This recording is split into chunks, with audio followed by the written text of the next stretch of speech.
You ever heard of the theory of change? We're going to talk about it today on the Mark Harrington Show. Also, we're going to be addressing the issue of criminalization, which has become a topic now that we are looking at the imminent overturning of Roe versus Wade. What do we do with women who are committing abortions in states where it's illegal? That's something we need to address. I'll be talking about that today, along with this open letter from the National Right to Life Committee where 70 pro-life groups signed on saying they oppose any legislation that criminalizes women. Stay tuned.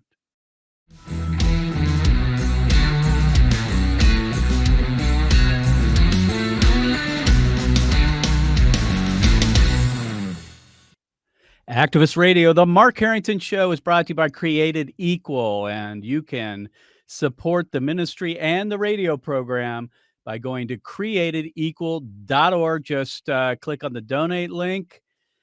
We would appreciate any support you can send us. And also, you can subscribe to the podcast, share it, and if the program is worthy of your support, please give us a 5-star review. So today on the program, we're going to be talking about the theory of change, and we're going to have a response to some of the uptick or the increase in violence, pro-abortion violence in regards to the Dobbs v. Jackson case. It's happening here in North America. And as my guest today is Blaise Alleyne. Blaise, thanks for being on the show. Thanks so much for having me.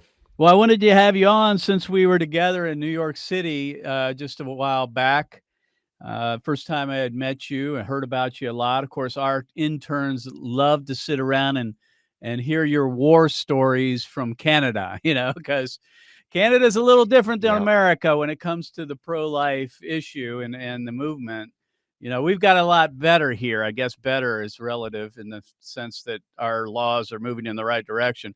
Canada's a little different animal, but so I was always interested in having you on, and now we've got the opportunity to do that. So we appreciate you being on. Just a little background here, Blaise. I want you to tell us who you are and where you came from and how you got involved in abortion and in the fight for the unborn. Yeah, sure. Well, it's great to be on, and it was great to be with you guys in New York City. It's great to draw inspiration and support from the American pro-life movement because, as you say, things are heading in the right direction there, and we need that kind of support and inspiration here in Canada. Amen.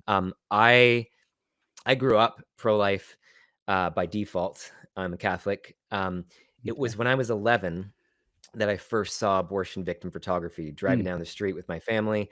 And I remember asking my parents what that was, like what the photos were. And all I remember was the word abortion. And I knew what abortion looked like, and I knew that it was wrong. When I was in high school, did a pro-life debate, and I wanted to show my classmates, partial birth abortion and procedures and the horrors. And I was convicted as a pro-lifer, but I became active in university when I hit the University of Toronto. This is 2005, 2006, when I started my undergrad degree, and that's where I first encountered CCBR. And the first time I did pro-life activism was GAP, the Genocide Awareness Project at the University of Toronto campus. Would have been spring 2006. And I remember being nervous about participating, and I was just kind of watch and observe from a distance. And I decided to skip all my classes that day and just talk to people about abortion because I saw how effective it was. And yeah. So folks, just so you know, let me interrupt here for a second. And that is, so people need to understand the Center for Bioethical Reform. That is the American organization. The Canadian Center for Bioethical Reform was started by Stephanie Gray and Jojo Ruba years and years ago, back in 2000. That's when I met Stephanie Gray. And since then has grown to this organization that has two, as far as I know, and you can correct me if I'm wrong here, Blaise, you have two main offices. One's in Toronto, one's in British Columbia, right? And so in Calgary, in Alberta. Alberta, sorry. Is the other main office. Right. Yeah. But we have some staff in British Columbia and in Manitoba too, but two main offices. Yeah. Okay. And so you were a college student, and CCBR brought the Genocide Awareness Project, which compares abortion to historical genocide, these gigantic photo murals on the campus, and that was your introduction to pro-life activism. I'd like to hear from you about when you came to understand what we call this theory of change? And I want people to, their eyes to start glazing over and thinking, "Oh boy, what's this?" When did you first hear about that? Because that is, most people aren't familiar with what that means. Yeah. So I got connected with pro-life activism in undergrad at college.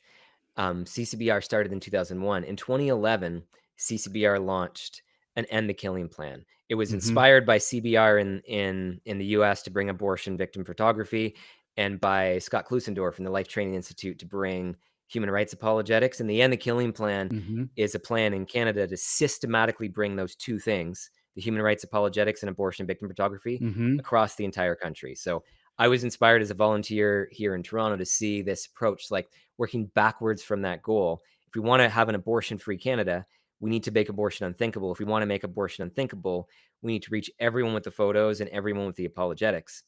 And I encountered the concept of a theory of change from an internet activist, Aaron Schwartz, who Hmm. was talking about the difference between a theory of action and theory of change. He was explaining that, like, most people in most walks of life, they have a theory of action. We look and we ask, like, what can I do?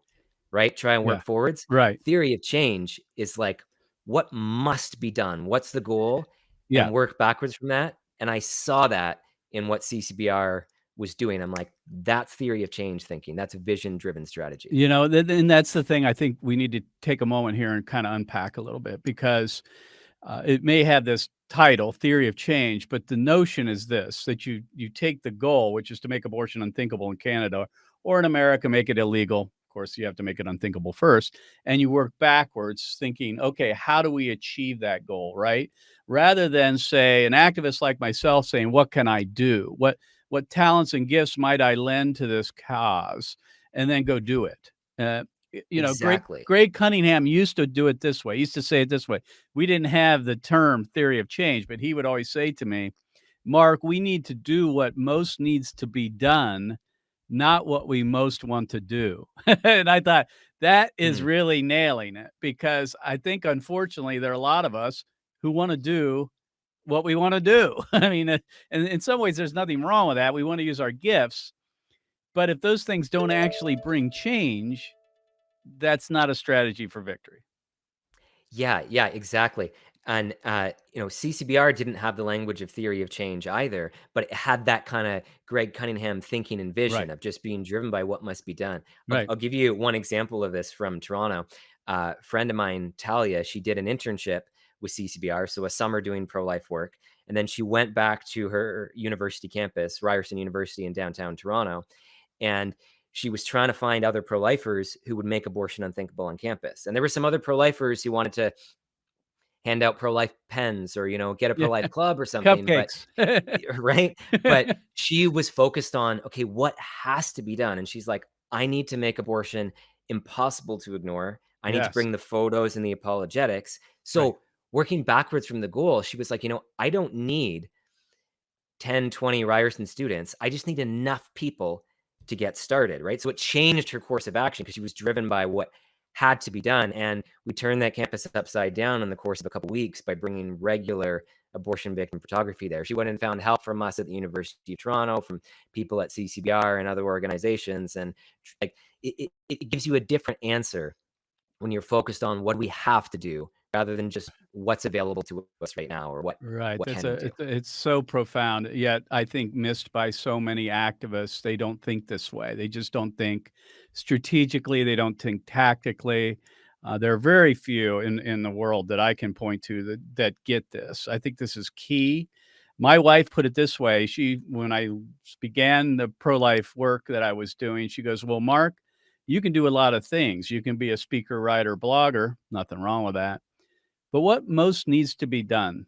And what we decided was to raise up an organization that trains young people in pro-life apologetics and takes them out into the public square using abortion victim photography to change culture. Because we know that politics is downstream from culture. If we're ever going to outlaw abortion, we have to first make it unthinkable. And that's the philosophy that drove us with CBR, now with you and CCBR, and I think more people in America are starting to get it, hopefully. And so let's talk about, your background a little bit, and I don't wanna get too far off of this, but it's so really interesting. In your bio, you're a technologist, which I thought, "Well, that's an interesting term." I'm not ever heard it put that way. Musician, writer, and speaker, and activist. So, let's talk about that whole package and why I think makes you a little bit unique in some ways to the typical or stereotypical pro-life activist. Right. Yeah, sure. So I studied computer science with Okay. minors in English and philosophy in college. So I like to say Plato, Python, and Shakespeare. And I was focused working as a web developer, a technology consultant. I was doing writing on technology, and I was volunteering in the pro-life movement. I was volunteering with U of T Students for Life. I restarted the activism team on the Yeah. campus there, and was volunteering. I still am as a board member of Toronto Right to Life, which does the same kind of work as Created Equal and Mhm. CCBR Mhm. locally here in Toronto. And I actually started doing. I was doing CCBR's website as a freelance web developer for years before I joined staff. So I was kind of on the peripheral of the pro life movement, volunteering a ton, working in technology. But I just, I was just drawn more and more into pro life work. Like it's just so much more important to be Absolutely. reaching people with the truth about abortion rather than helping create software for insurance companies or something. So I was drawn Yeah. to change my primary work to work in the pro life movement full time. I started part time with CCBR in 2016, and I've been full time for about 3 years now. But I still try to use those technology skills helping CCBR out in terms of website and database work and that sort of thing. But also strategy and apologetics and activism and just doing what needs to be done to reach people with the truth about abortion in Canada. My guest is Blaise Alleyne, and we're talking to him about the work in Canada with this Canadian Centre for Bioethical Reform. You can go to endthekilling.ca. That's endthekilling.ca to find out more about the organization. Blaise, as you've been watching from afar, at least over the border, what's happening in the United States with the, I think, imminent overturning of Roe versus Wade.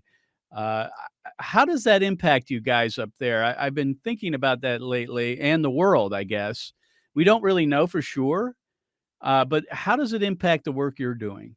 If and when this happen, which I think it's going to here in the next month. Right. Well, we definitely hear about, I mean, even on the streets, what's going on in the United States. I remember a few years back, I was doing outreach in downtown Toronto, and somebody was, swearing at me or telling me off about Brett Kavanaugh. And I was like, who's Brett Kavanaugh? And I had to look up. It was in the middle of the confirmation hearings, right? So I heard about it first from the streets of Toronto doing outreach and activism. So, like, there's an election going on in Ontario right now, and abortion has hit the headlines and become an election issue because of the Is Dobbs that case and Roe right? versus Wade news from south of the border. Interesting. So it definitely impacts the conversation here. Something that we just have to kind of keep doing what we're doing and keep bringing the truth about abortion, capitalize on that opportunity where people are thinking and talking about abortion to make sure that they see the victims and hear the truth about abortion while that's happening. I was interviewed by the New Yorker recently. They came out on campus at the University of Florida, and the reporter had a really good question. She said that public opinion in America has stayed pretty static over the last 40 years or so. There's been a small move towards the pro-life issue, but we are about ready to overturn Roe versus Wade in spite of that. Be honest with you, and we hold to the view, as you guys do, that you need to change culture before you change the law. But I reminded her that the law is also a teacher. And when people see Roe overturned or they see a law passed in a state that restricts or bans abortion, that's a teacher as well. Because people reason to the conclusion that if abortion's illegal, that it's probably immoral. I know in Canada, you guys have no laws, as far as I can tell, on No abortion. laws. But the discussion is happening in the United States. I think that that's going to have an impact probably in your abortion numbers in Canada. Do you think that's a possibility?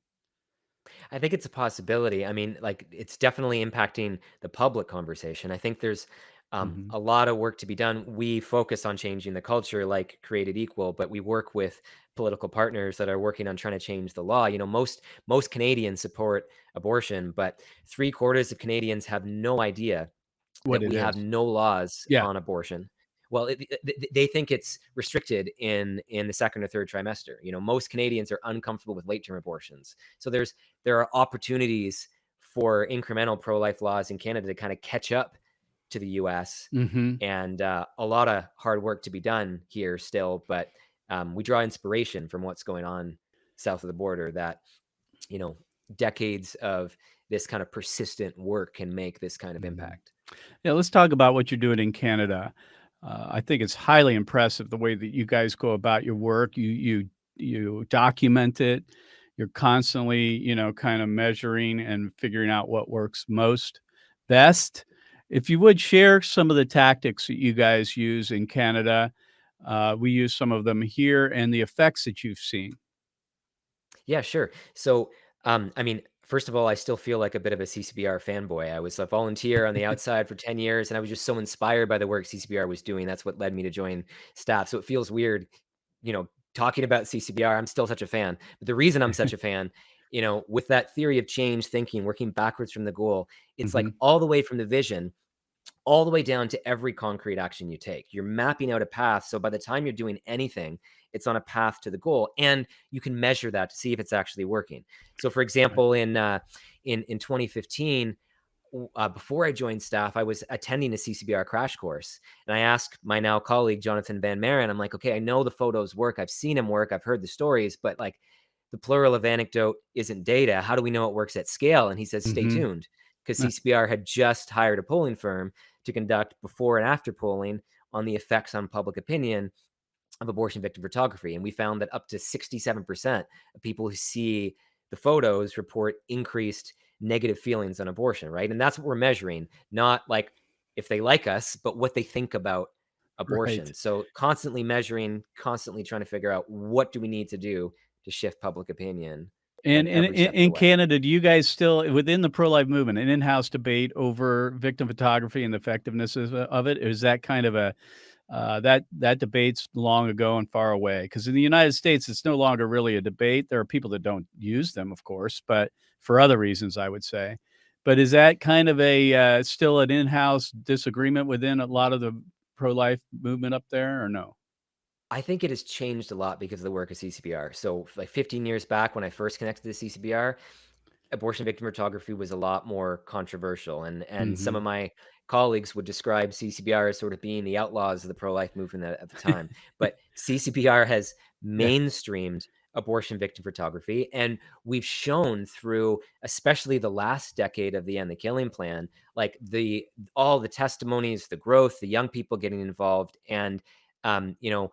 Uh, CCBR and other organizations that use abortion victim photography are the ones who are speaking at or organizing the pro-life marches or the conference. Like, it has right. definitely been it's not that it isn't still controversial or debated in some circles, but it's mainstream now, that if you're doing pro-life activism in many places across the country, that involves abortion victim photography. It's not Right, on the and I think fringes, that's it's the case mainstream. in the United States as well. It was great. Cunningham was said that social reformers are never liked, and like reformers are rarely, if ever, effective. It's true. There's kind of an inverse relationship between being effective and being liked, right? Not necessarily the case that if you're not liked, you're going to be effective. That doesn't necessarily follow, but in social reform, that is almost always the case. And that goes with the theory of change as well. What most needs to be done. If you want to be liked, you're more likely not going to be very effective, especially if you're pushing against a culture that supports child killing.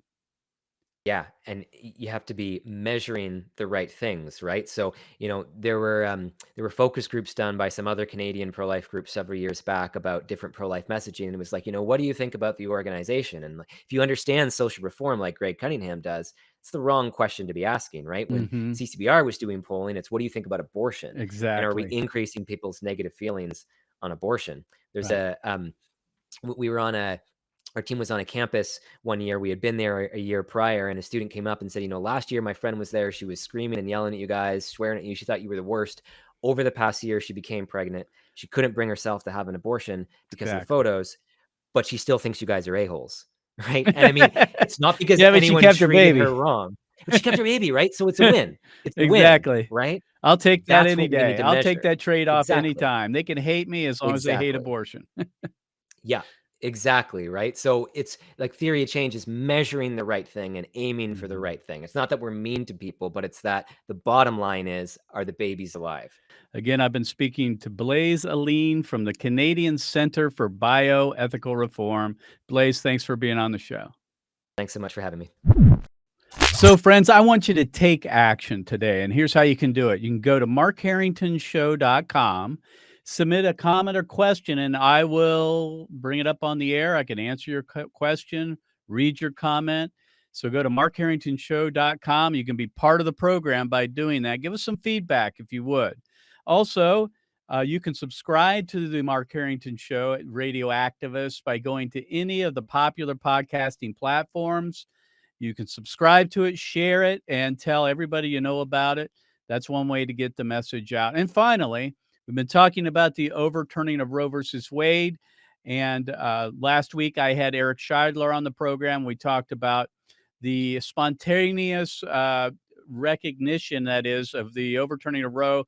When the decision is handed down, we are asking people to go to their courthouse, local courthouse, their local abortion center, or state house or federal building, and be part of a national rally that'll be taking place on the decision day. And you can find out more by going over to overturnroe.org. For the final few minutes here, I want to address something that came up this week.